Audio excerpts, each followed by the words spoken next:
Study Guide to Tsgt October 1st, 2023 60. Section 13C, Service Mindset. 13.9, The Leader as a Mentor. Mentoring is a process designed to help each individual reach his or her maximum potential. USAF leaders have an inherent obligation and responsibility to mentor future leaders. Through mentoring, senior leaders pass on their experience and wisdom to junior members, as well as philosophy, traditions, shared values, quality, and lessons learned. Commanders and supervisors must be positive role models and make themselves available to airmen who seek career guidance, counsel, and mentorship. They must take an active role in their airmen's professional development by continually challenging them to grow, develop, and improve. At a minimum, a supervisor's mentoring consists of a discussion of performance, potential, and professional development plans during performance feedback sessions. Conversations should include promotion, professional military education, advanced degree work, physical fitness, personal goals and expectations, professional qualities, future assignments, and long-range plans. We make a living by what we get. We make a life by what we give. Winston Churchill. Mentoring is an ongoing process, and perhaps the most powerful method leadership can use to shape the future. It helps prepare airmen for the increased responsibilities they will assume as they progress in their careers. There are no limitations or stages of career development that would limit any individual from benefiting from the counsel of a mentor. Additionally, mentors are often appreciated by the men's more than they will ever know. 13.10. The Air Force Mentoring Program. The Air Force Mentoring Program covers a wide range of areas, such as career guidance, professional development, leadership, USAF history and heritage, air power doctrine, strategic vision, and contributions to joint warfighting. Foremost, individuals must focus on USAF institutional needs. The USAF must develop people skilled in the employment and support of air power, and how this meets national security needs. Mentors must distinguish between individual goals, career aspirations, and realistic expectations. Each individual defines a successful career, goal, or life accomplishment differently. There are numerous paths to meet individual career and success goals. Although the immediate supervisor or rater is the primary mentor, coach, counselor, guide, or role model for airmen, subordinates may seek additional counseling and professional development advice from other sources or mentors as well. While there are several approaches mentors can take in the form of coach, counselor, advisor, and advocate, USAF mentoring is governed by AFMAN 36-2643, Air Force Mentoring Program, May 17, 2019. Study Guide to Tsgt October 1, 2023 61. 13.11, The Mentoring Process. The mentoring model, mentoring, demonstrates the concepts of effective mentoring. The elements of effective mentoring, described here, correspond to the letters in the word itself. Model. An effective mentor, serving as a role model, understands that actions speak much louder than words. The protege is constantly observing and learning from the mentor. The opportunity to see how the mentor deals with a variety of situations is an important part of the mentoring process. Empathize. Mentoring requires the ability to empathize and show genuine compassion for proteges. Mentors who remember what it was like when they were new and inexperienced may be more effective in assisting others in their professional development. Empathy cultivates bonds between mentors and proteges and fosters the mutual commitment that exemplifies mentoring. Nurture. Nurturing emphasizes a caring attitude. Like a farmer tends to the field, the mentor nurtures the protege by investing ample time, patience, and effort. Mentors must make the time and effort to effectively mentor their proteges and provide the appropriate amounts of attention, training, and time for them to apply, internalize, and value what they have learned. Teach.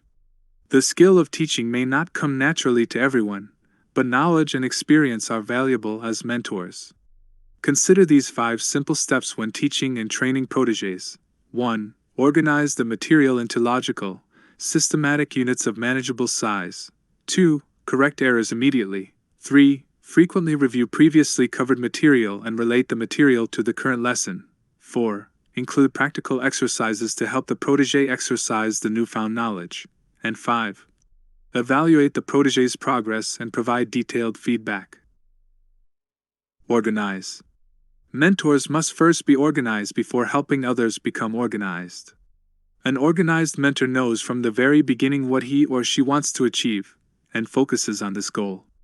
The time and effort spent organizing thoughts and materials into a logical, sequential plan aimed at a precisely defined target pays big dividends in the form of improved learning and developmental experiences for the protégé.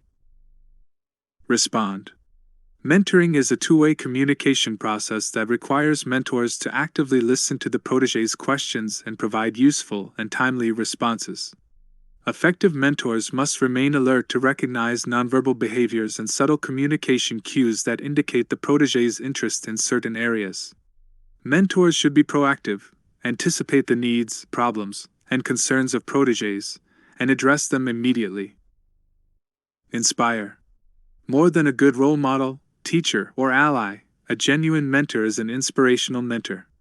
Inspirational mentors have a profound impact on protégés that encourages them to transform into a more improved being. Inspiration is a characteristic that distinguishes leaders from managers. Network.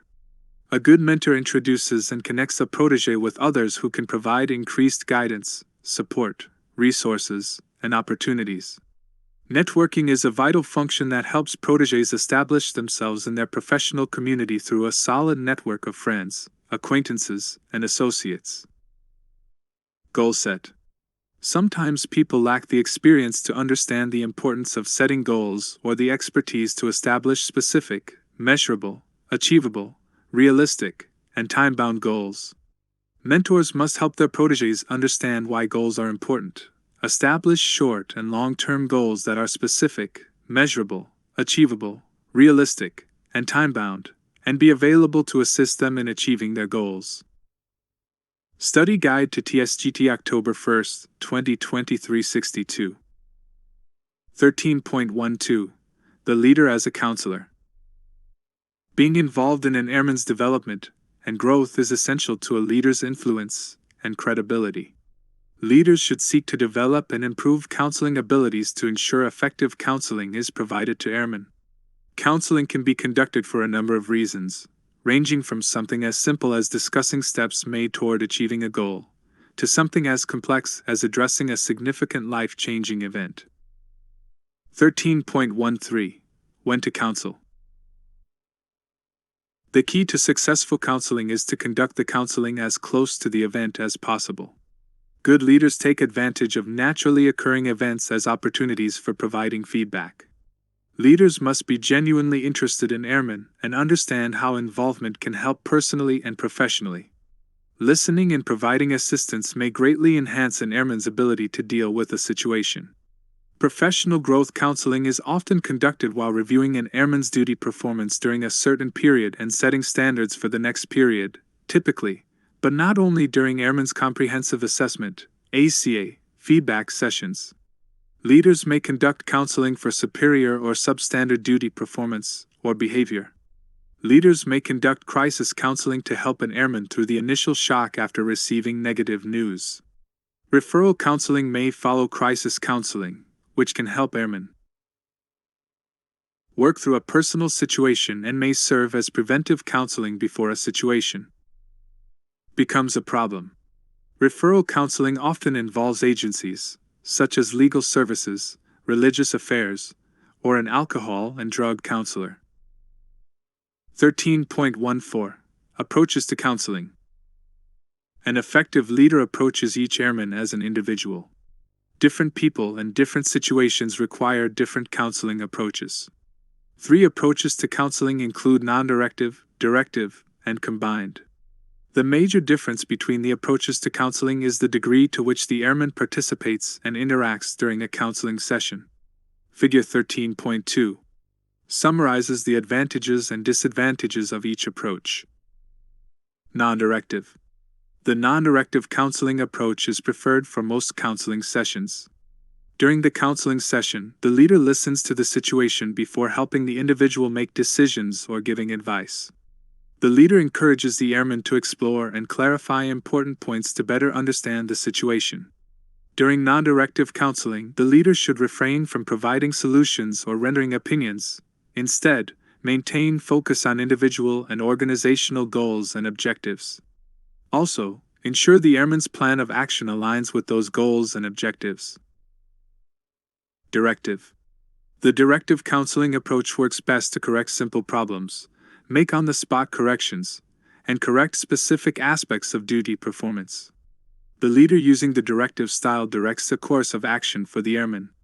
The directive approach is best when time is short, when the solution is clear, or if an airman has limited problem-solving skills and needs guidance. Study Guide to Tsgt October 1st, 2023 63. Combined.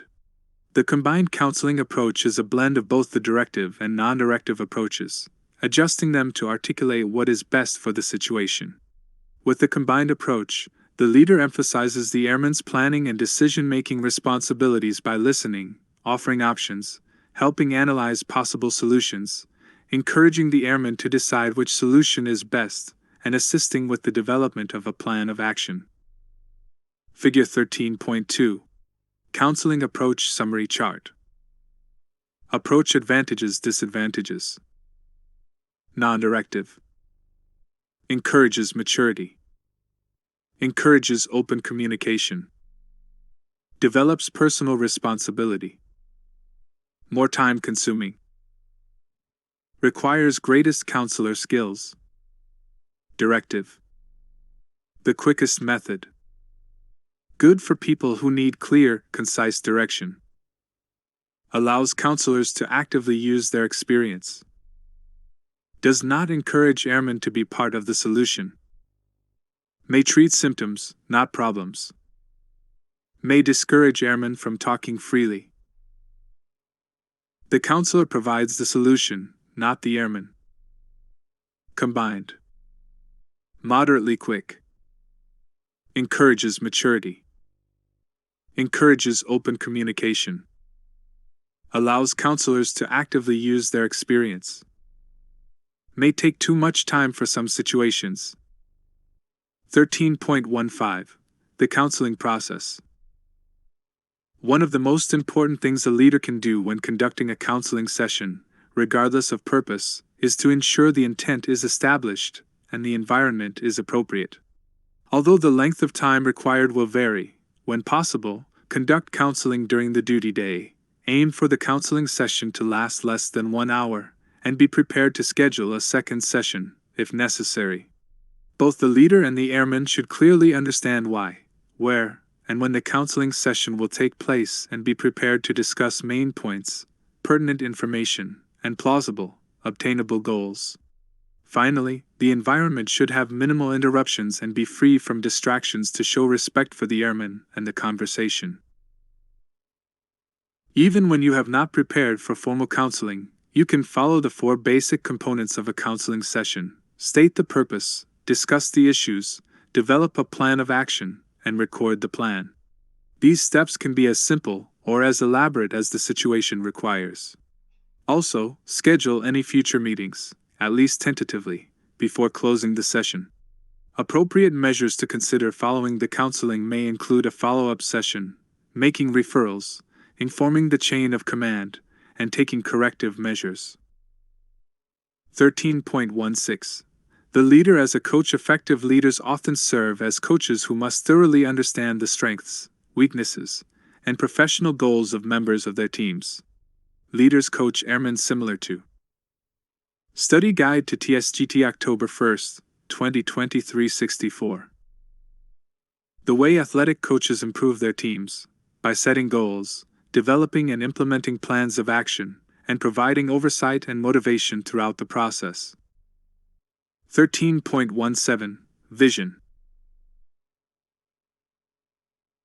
USAF leaders must have a collective vision that empowers, inspires, challenges, and motivates followers to the highest levels of commitment and a continuously improving environment.